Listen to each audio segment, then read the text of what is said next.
আমি জান্নাত। আমার নতুন একটি ব্লগে আপনাদের অনেক অনেক স্বাগতম। কেমন আছো সবাই? আশা করি খুব ভালো। আলহামদুলিল্লাহ আমিও খুব ভালো আছি। এখন সকালবেলা 8টা বাজে। এখন তো শীত পড়েই গেল। বাহিরে দেখো কুয়াশা হয়ে আসছে কেমন। খুব ভালো লাগতেছে। সকালবেলা রোদ উঠবে উঠবে, আর এই শীতকালে তো রোদ পোহাতে খুবই বেশি ভালো লাগে। তো এই যে সকালবেলা বারান্দাতে আসলাম গাছগুলো দেখার জন্য, আর কুয়াশায় দেখি চারপাশ অন্ধকার হয়ে আছে। এই যে আমার গোলাপ ফুলটা মাত্র ফোটা শুরু হয়েছে।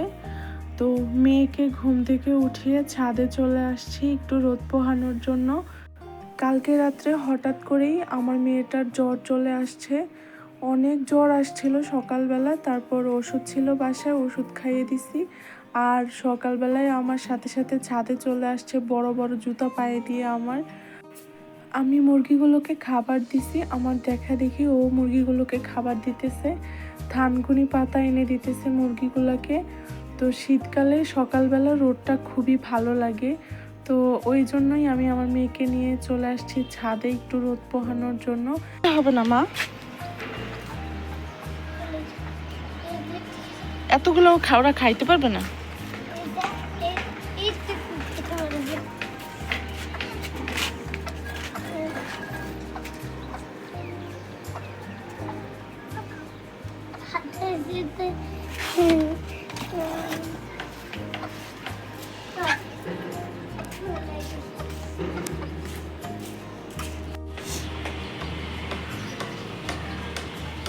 মুরগি আমাকে কামড় দেয় না।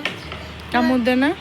না, মুরগি আমার সাথে অনেক ভালোভাবে ছবি করে এরপরে ওরে চলে যায়, এরপরে আমার সাথে থাকে, এরপরে ওরে পাখগুলি উঠায়, মানে আমার সাথে ভালোভাবে থাকে। সাদাটা আমার সাথে ভালোভাবে থাকে। চলো আমি মুরগির সাথে এত চুপ ঘুরবো। এখন না, আবার পরে একটু এখানে ঠাই যখন আমার হয়ে গেলে ওর মুখে নিয়ে আমি চুপি খুলতে করতেলাম। ঠিক আছে সবা ইয়ারাম ওটা হাতি আমার বুকাই গেল ওখান থেকে আমি মারতে নিছি। ওইখানে টাইলার বনে আছে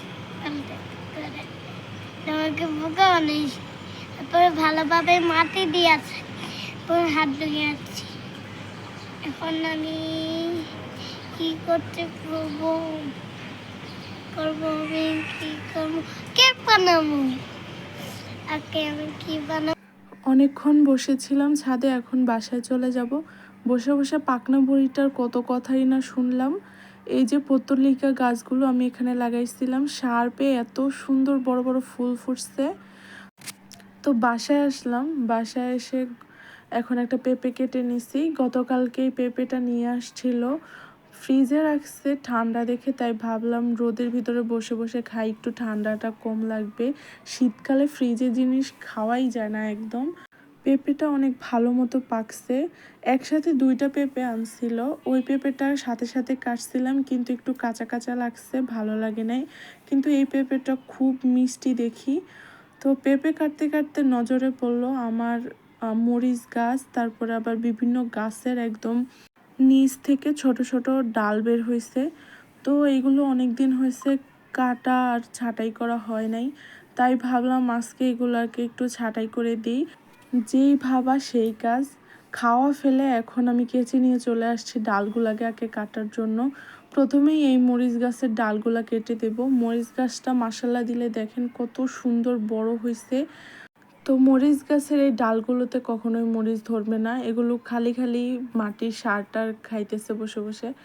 তো এইগুলাকে আমি কেটে দিলাম। এখন এগুলা কেটে দিলে মরিচের অনেক ফুল আসবে আর তাড়াতাড়িও গ্রোথ বাড়বে, আর মরিচগুলোও খুব বড় বড় হবে। এগুলো সার খাওয়ায় কোনো লাভ নেই।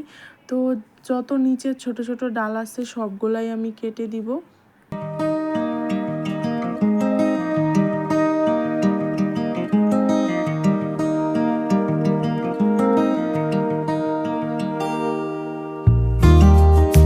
এই তো মরিচগুলোর ডালগুলোকে কেটে দিছি। এখন বাকি আছে এই গাঁদা ফুল আর বাকি গাছগুলো। এখন ধরলাম গাঁদা ফুলটাকে। এই গাঁদা ফুলগুলো কিনে আনছি, কিন্তু নিচে দিয়ে দেখেন পাতাগুলো কেমন কালো কালো হয়ে কুকড়াই গেছে।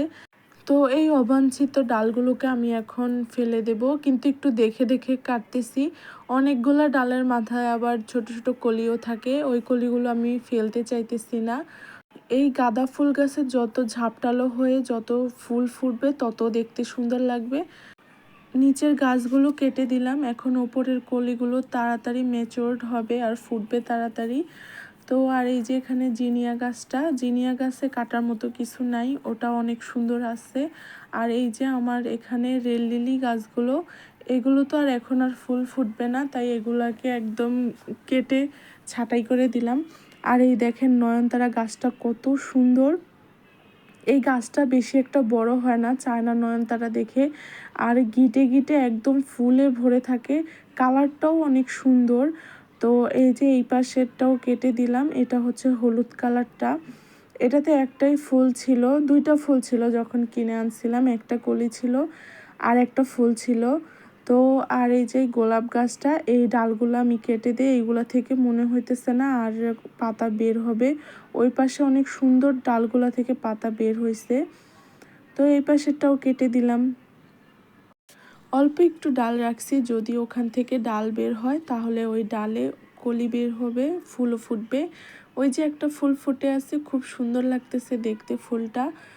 তো গোলাপ গাছে কাটিং করার সময় কিন্তু খুবই সাবধান, ফুল যতটা না সুন্দর ততটাই কাটা এর গায়ে, একদম গেটে গেটে কাটা আছে, হাত দিলেই একদম কাটা ফুটে যায়।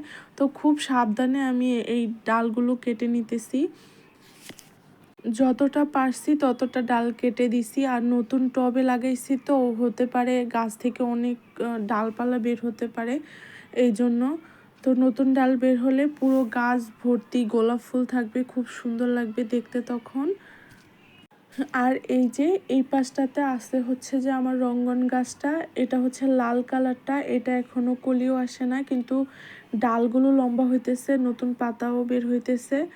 তো এটাতে আর কাটিং করার মতো কিছু নাই, তো এটা ছেড়ে দিলাম।